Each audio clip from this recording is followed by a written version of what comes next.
Everyone, welcome back to another episode of Making Sales Social Live, where today we're going to be talking about LinkedIn and networking. Welcome to Making Sales Social Live, as we share LinkedIn and social selling training, strategies, and tips that will have an immediate impact on your business. Join Bill McCormick, Bryn Tillman, and me, Bob Woods, every week. Making Sales Social Live. This is the recorded version of our weekly Making Sales Social Live show. It's kind of like, peanut butter and jelly, or for this weekend, peanut butter and chocolate, if you're a Reese's fan. They go together really, really well. We're going to talk about 3 different ways that can help you with LinkedIn and networking. Bryn, why don't you break those 3 down? I love it. Okay. So one of the reasons LinkedIn is so powerful when it comes to networking is, number one, it's really easy to find lots of people to network with, right? So identifying who else in the world or in your region or wherever you sell is selling to the same buyer, but is not a competitor, is a wonderful person to network with. The other thing is LinkedIn allows us to search and filter our networking partners' connections, so we don't have to leave it up to them to figure out who to introduce us to. So those are kind of the benefits of networking with LinkedIn. But there are 3 areas that we're going to talk about today. The first one is, how do you position both your profile and your presence, your content, and your engagement in a way that when we are approaching networking partners and they vet us out, they're like, oh, this would be a really good person to network with, right? We've got to sell us on them as well. Number 2, we're going to talk about, how do we find networking partners? And there's a lot of ways to do that with LinkedIn and leveraging our connections. And last, we're going to talk about how to ask and run a productive networking meeting. Does that sound good, guys? That sounds great. Let's do it. So, Bob, why don't you start a little bit with, how do you position yourself well from a profile perspective? Yeah, just so from a profile perspective, what we're talking about is essentially doing what we always talk about when it comes to profiles and social selling in general, and that's transforming that profile from a resume to a resource. And while we're doing that mainly for clients and things like that, any potential networking partner coming in who serves the same general type of audience or client will then read through your profile and say, okay, this person is speaking my language. This person knows what my audience as well needs, and I can tell that from the profile. So this person would be a good networking partner for me because we jive in terms of our thinking when it comes to serving customers. So that's probably the biggest thing there. So you're not going to necessarily do anything really different to the main parts of your profile, but you do need to transition from a resume to a resource so that you're not only a resource for clients, but the people who are coming in and looking for, wanting to be a network partner with you, also recognize that you are serving the same types of clients that they are.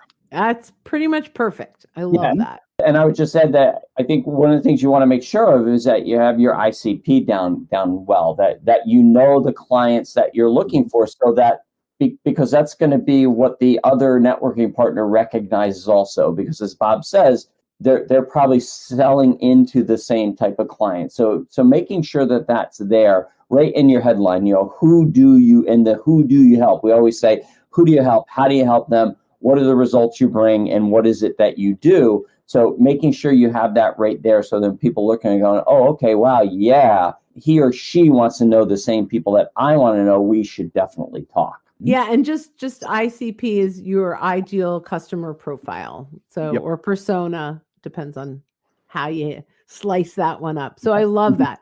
Absolutely. When you can define that, it makes it really easy for your potential networking partner to say, hey, yeah, we sell into the same people. So perfect. There are other areas to position even beyond the profile, like the content that we're sharing and who we're engaging with. Does anyone want to take that? So I think one of the things is identifying networking partner, I always want to say clients, right?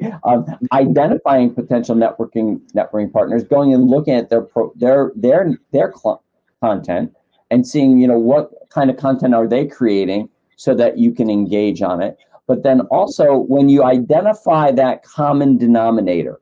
So, Bob and I'm in payroll and Bob's an accountant, and we sell mainly to small businesses. If I find some content that is appropriate to small businesses, I can share that with Bob. Hey, Bob, as someone who sells into small businesses like I do, I thought you may find this article on XYZ really pertinent. It had some great points. I thought 1 and 3 were great. Would love to know your take on that. So I think that's really important.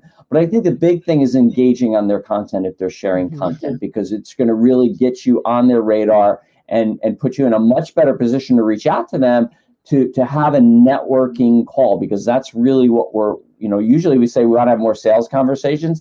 Well, that's the end game in this, but really where we want to start is I want to have a networking conversation with them. And I actually think that Bill kind of inadvertently backed into a point that when he was confusing clients with networking partners, in a sense, a networking partner is kind of like a client.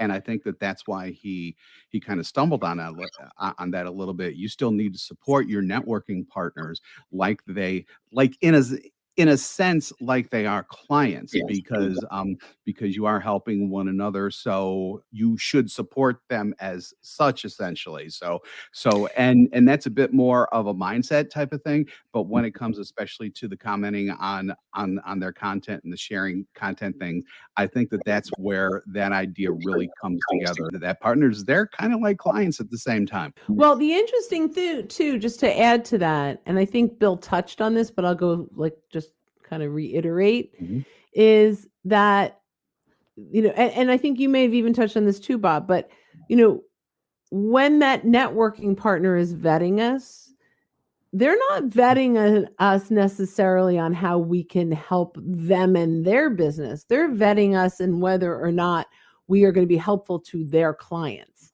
So when they see the content, so maybe we come across their content and we're engaging on their content because we want to get on their radar, but we may want to share that with the rest of our network as well if more people like them would engage on that, if that's content that would attract more of those people. But I think the reason our profile as a value-centric profile doesn't really adjust for clients or for networking partners is our clients are looking to see how we can help them, and our networking partners are looking to see how we can help their clients. So I think that's a big win. So the positioning, we kind of really covered that. I think you guys did a great job of really talking about how do we show up in a way that's valuable to our networking partners. Let's talk about finding networking partners, because I think, a lot of times we'll have folks say, yeah, this is great, but I don't really have anyone to refer business to or to get referrals from. And by the way, I just want to kind of side note this. A networking partner is 2 ways. You are not just finding them so they can refer to you. You need to refer to them as well. So we have to vet them. We can't just work with any networking partner or any vendor that we're going to introduce into our network. So we need people that really are pre-vetted. So my favorite way to do this, and you guys can chat about some other ways, but my favorite way to do this is to ask my current clients, who are they using? So we'll stick with payroll CPA. Accountant, CPA, right? So I'm a CPA and I go to Mr. Business Owner that I've been working with for years. And I'm like, you know what? I'm committing 2022 to be the year where I meet all of my clients' other trusted advisors. And so I'm curious, who are you using for payroll and do you like them? And so now that client can say to their CPA, you know what, I'm using this company for payroll, but I never really talked to them. I don't find them very good or whatever. So now you have an opportunity to introduce them to other payroll people that you've been networking with. If they love their payroll person, then you say, this would be great if I could meet them would you mind providing their contact information? And when I reach out, I'll let them know that we share you as a client. And you start to build those relationships. There's actually another benefit to having a strong networking partner network, for lack of a better term. You can use that as part of your USP, unique selling proposition. Hey, if you need other services, I have a wide network of people who are able to help you out. Please let me know if you need anyone who is a bookkeeper, a CPA, and just go down the list too, so that you really become a hub for your clients. And then at the same time, you're giving, which is what networking is all about, which we have a comment there. Build that network so that you can actively kind of market yourself like that, but at the same time, you are truly giving too. I mean, it's not like you're saying that you're doing it, you're not doing it. You really are doing it. So become that resource through everything that we've been talking about, and we will talk about. So let me just take a more traditional track with this, and there are traditional places to find networking partners. BNI is a great. Bryn's been a BNI, Bod's been a BNI, I've been a BNI. We're all former BNI members. I've heard it's like the Marines. You're never an X. There are traditional, and now with the hybrid, a lot are meeting online. Chambers of Commerce are some others. But in LinkedIn, you can also find networking partners in the comments of your magnet's posts. So a magnet is someone who draws in your type of clients with their content. So it makes sense that they'll also draw other networking partners that sell into the same type of client as you. So as you look through those comments and you engage with people there, then it makes sense to take it to a networking meeting where you can then talk to them and find out, hey, is there some kind of connection? When someone says that they're all about authenticity and they're all about really selling in genuineness, I always think they need to talk to Larry Levine, because he wrote the book Selling from the Heart. And so I'm all about making those kind of connections. And so as long as we keep our radar up, right, keep our antenna sharp and listening, we can be those connectors of people and foster a larger network. And as Larry says, your network equals your net worth. Yeah, that's really interesting, because there are two major people that I'm referring all the time. One is for website creation and one is for marketing, right? And so I've got people in my pocket, but they're referring to us too. And so I think it's really important, and it doesn't always have to be the same people, but that, you're giving referrals, but you're also meeting with them. And if they're not actively giving you referrals, you can do what we're going to talk about next. I think this is a great lead in, which is, how do we ask and run a networking meeting? But before we do that, the question that came in is, do you find LinkedIn is like BNI online? The answer is no, but we can make it that way, right? So BNI is, there's one person per industry, and you're captive in making those introductions. And the reason I don't see it like a BNI is there are hundreds and thousands of people, right? And but I think you can create your own little hubs, your own little groups of people where you are referring each other, and I think that could be pretty powerful. A little messaging pod of those people as well, so it becomes slightly more BNI. It's not a true BNI type of thing. And one of the things, there's a lot that I love about BNI. But one of the challenges is you don't have a width of people to, and they're also very retail oriented. There's plumbers and painters. And so if you're B2B, it may not necessarily be the right place for you. I just joined this M3 Linked, which is totally B2B. It meets on Wednesday nights, which is great, online. And it's not limited to one person per seat. And I like that. Like you can fight for your spot, right? If you're really good, then you become the person they refer, but it gives you opportunities to refer other people as well. So I think that that's great. My daughter is a BNI member, and when she moved, she bought a house outside of her BNI networking area, but she went right onto BNI, looked up people in other chapters, found them on LinkedIn, and hired them for construction, for all the things that she needed. So there's some real value, but she took it from the BNI directory into LinkedIn. So let's move on to asking and running a meeting. So now we've identified, let's just say we're still in the CPA payroll. So the CPA is now identified one payroll company or person, salesperson that one of their clients works with and they love. We've now connected. How do we ask for that networking meeting? And again, I want to contrast this with what a quote unquote normal networking one-on-one looks like, where, so Bryn and I are going to go out and have coffee. And the whole idea of this 1 hour coffee is so that Bryn can tell me about her business and what she does and tell me what an ideal client is for her. And then I can tell her about my business and what I do and what makes an ideal client for me. And we agree that if we run into anyone or if we know anyone in our circles that meet that criteria, we'll make that introduction. And we part and we go our separate ways and we go back to our busy lives, and we may or may not remember to make that referral. It's really up to chance. Some people are really good at this and they really keep their feelers open and they're really great at saying, oh yeah, I know someone for this, I know someone for that. Other people aren't so great at it. What's so great about LinkedIn is it gives us this ability that before Bryn and I meet, I can go into her connections as long as we're connected on LinkedIn. And that's why you should be connected to all of your networking partners on LinkedIn. I can go and I can search her connections for people who match my ideal client profile, and I can come with a list. She can do the same thing. And so it makes the meeting much more productive because we both walk away with names of people who we're either going to make introductions for or permission to name drop. So I love that. And I'm going to hop into, we have this question that came in. Ultimately, how do you make the marketing message more human?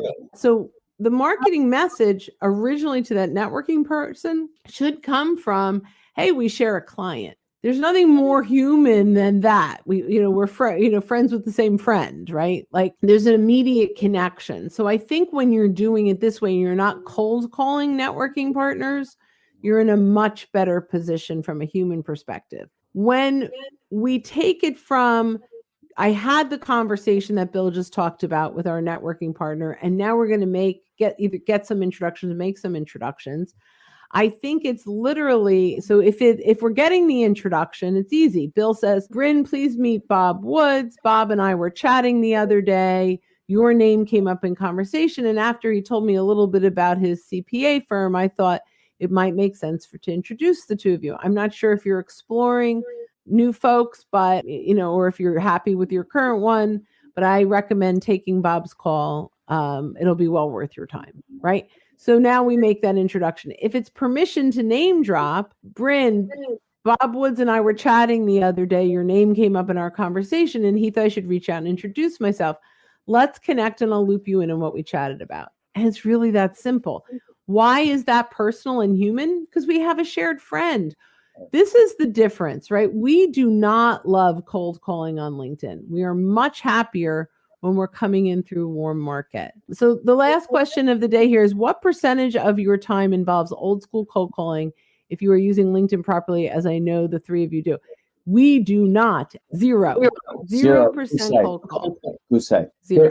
LinkedIn gives us this opportunity that we can find out about people, we can learn from them, we can learn about them, that we can come in warm. We don't have to come in cold. And as Bryn just said, if there's a mutual connection, we can ask for either an introduction or permission to name drop. So we're coming in at that higher level of credibility. So many people right now are reaching out on LinkedIn cold, and it's ruining the platform. And people are getting sick of being spammed on LinkedIn because that's what they see. They see cold outreach as spam. You can disagree with that all you want, but they get to set our clients, our prospects get to set that definition. And they're saying, if you're reaching out to me cold on LinkedIn, that's spam. And so I think anyone that's reaching out cold on LinkedIn, if you're having success, my guess is it's a low percentage of success. And you have to ask yourself what you're doing to the people who aren't accepting you. We don't promote cold outreach on LinkedIn at all. Now, the direct outreach, which might answer this, is I'm engaging with someone's comments. I'm starting a conversation with them. I'm ultimately taking that conversation from LinkedIn to a Zoom call or a phone call. But it's like meeting someone in a networking meeting, right? I'm not cold calling them. I'm walking into a networking meeting and I'm starting this conversation that ultimately leads to, hey, let's have coffee, which is the Zoom call, right? So, okay, we're going to close this up. Bill, I'm going to hand it back to you. Yeah, so LinkedIn and networking, perfect together, like peanut butter and jelly, like peanut butter and chocolate if you're a Reese's fan. Some people who are Butter and bacon. Or peanut butter and bacon? Oh, So yeah. anyway, but they go, LinkedIn and networking go perfect together. As I always say, LinkedIn is I think we're up to 750 million user networking room that's open 24 hours a day, 365 days of the year. So make sure you're using that. And we'd love to reach out to us and let us know the successes you're having. So until next time, thanks so much. We'll see you on Making Sales Social Live. Have a great rest of your day, everyone. Bye-bye. Don't miss an episode. Visit socialsaleslink.com/podcast. Leave a review down below. Tell us what you think, what you learned, and what you want to hear from us next. Register for free resources at linkedinlibrary.com. You can also listen to us on Apple Podcasts, Spotify, Stitcher, and Google Play. Visit our website, socialsaleslink.com, for more information.